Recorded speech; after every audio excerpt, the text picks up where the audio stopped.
my son, Vince Jelinek. He is going to speak to you on, I think it was called Fear and Regret, right? That was going to be his topic, and he was going to tie it into real estate. So if you wouldn't mind, before he gets on up here, to welcome him up with a big Master Investor Academy round of applause.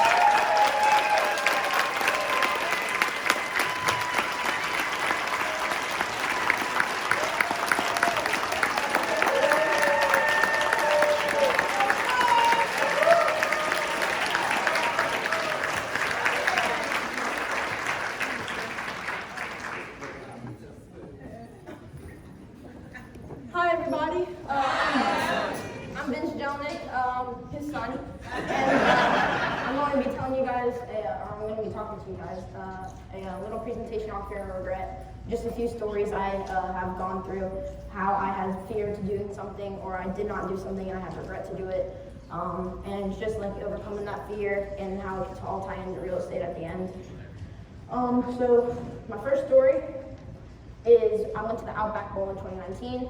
I ended up talking on stage at the Outback Bowl on the beach day. I'm a Mississippi State fan, and I ended up talking on the stage.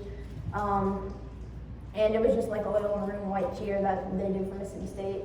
And a few days before that, I was in art class in like 3rd or 4th grade, and I wrote a letter to my favorite player on Mississippi State, and so I brought it. I did not think anything of it, but I brought it on the trip to Tampa,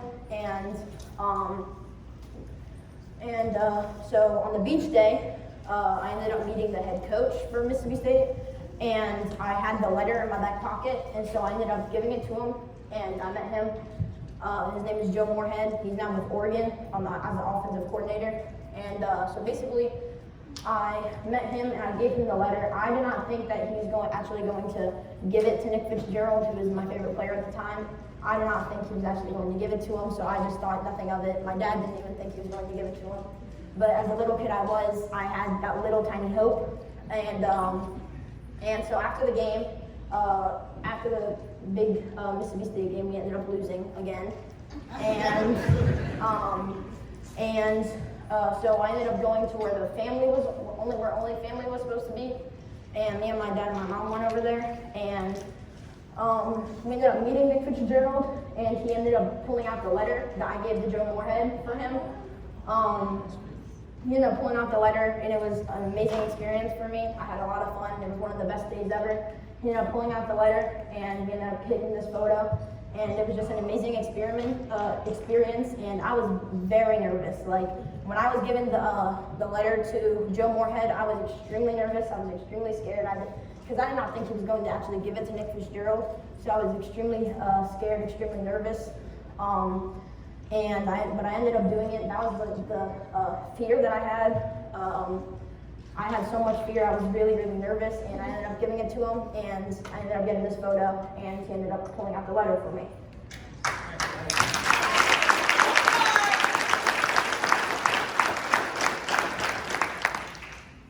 So the next story I have is the 2019 College World Series. So we went to the College World Series in 2019. It was an amazing experience. It was my first time ever going. And we ended up seeing Mississippi State win off of a walk-off and an amazing comeback in the bottom of the 9th, and it was amazing. I was very excited. And basically what happened was, after that game, the next day there was another game. It was the elimination game between Auburn and Louisville. And basically, I saw Chris Lamonis behind home plate. He was in like the little private seating, and I could have gotten a really, really good photo with him, but I was really, really scared to go up to him, and I regretted it so much because I decided not to do it, and I decided I just was not going to do it because of how scared I was to actually go up to him and ask him, because at the time he was like, Mississippi State was really the only good, it still is the only good sport that Mississippi State baseball is the only good sport that Mississippi State's even good at.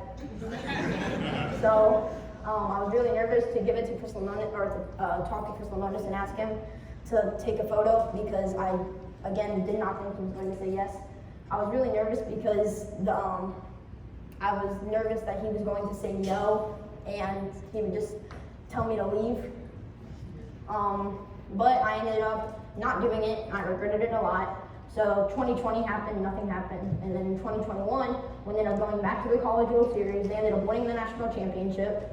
And I ended up getting a photo with Chris Lemonis this time, because I was still scared, but I decided since I did not get it last time, I could not be scared anymore. So I ended up getting this photo with him, and it was actually better because he actually waved. In the back. So that was just one of my favorites because I was able to do it. They ended up winning the championship this year. It was their first ever championship in school history, so it was very nice that I was able to be there. All right.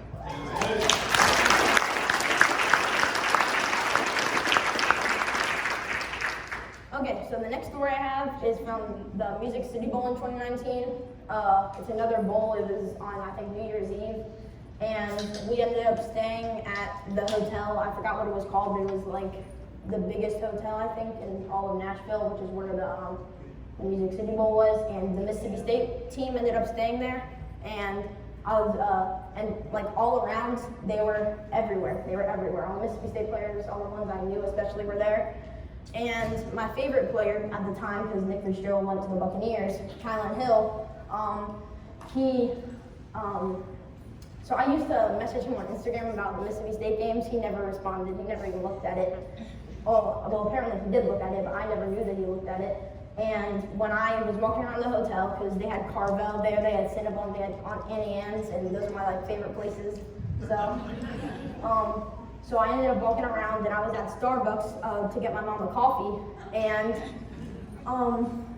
then I ended up seeing Kylan Hill, and I took this photo with him, and and it was actually really, really funny because when I talked to him, I asked him. This was the day of the game, by the way. It was after it.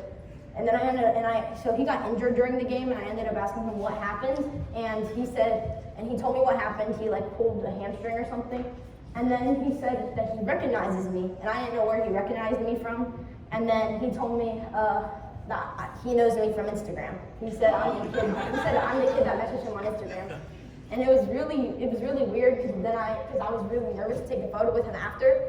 But then I ended up taking the photo with him. I ended up running up to the hotel room, and I was super excited. Yeah, that's my next story of how I met Kylan Hill. It was amazing because he was my favorite player at the time, and he was really, really good. Now he's on the Packers. He got drafted in, I think, the 5th or 6th round to the Packers. So now he's on the Packers. He's one of the, I think he's the 2nd or 3rd string running back. So yeah, that's how I met Kylan Hill.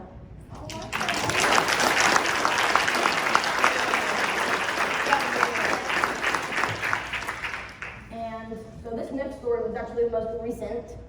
It happened in I think late August before school started, and it was in July, or no, it was in August, and it was and I was just sitting on the couch watching TV, and we were about to go to Florida for a wedding, and we ended up going to Marco Island for the wedding, and so Tanner Allen, who I'm about to tell you guys about, he was a Mississippi State player. I met him at the College World Series, and basically he won SEC Player of the Year. He's an amazing player, and he ended up going 4th round to the Marlins in the MLB draft this year. And so basically, my dad said that Jupiter, which is where he's playing for the low-A team, the Jupiter Hammerheads, is not far from Marco Island because it's where we were driving.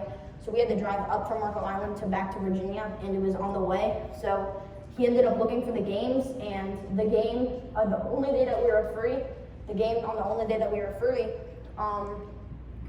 was, I'm pretty sure it was Sunday, and the game that the Hammerheads played on Sunday was close to the public, so none of us knew that. I did not know what that meant. I'm assuming that it was close to COVID. And basically, I decided to message him on Instagram because I'm friends with I'm not friends with them, I just talked to some of the Mississippi State players on Instagram. They respond most of the time. But I messaged him on Instagram telling him I became a Marlins fan when he got drafted, because I did. And basically, I messaged him, and he messaged me back right after saying that he can put us on the list. Just send me the names of everyone coming. So I sent him the names of everyone, and he said to remind him on Sunday.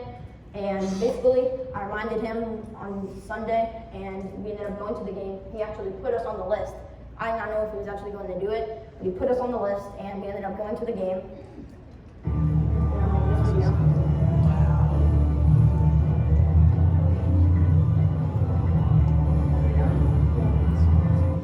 The stadium was completely empty because it was close to the public, and right after that, I got that photo or that video, the game started and I went to go get all the foul balls around the stadium. I think I ended up getting 6 or 7.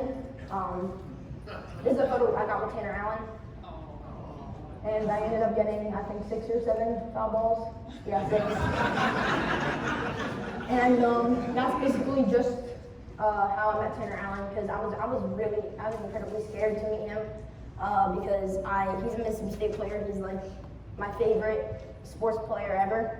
Because he's like one of the biggest people that won Mississippi State their first national championship. And so yeah, that's my presentation. I'm gonna tell you how it all ties into real estate real quick. Basically, if you have any fear when you're doing anything at all, buying a house, buying a lot, whatever it is, if you don't do it, if you don't think you're going to get it, and you have that fear, then sooner or later, if you don't do it and you think you could have gotten it, you're going to regret it big time. Thank you guys for having me.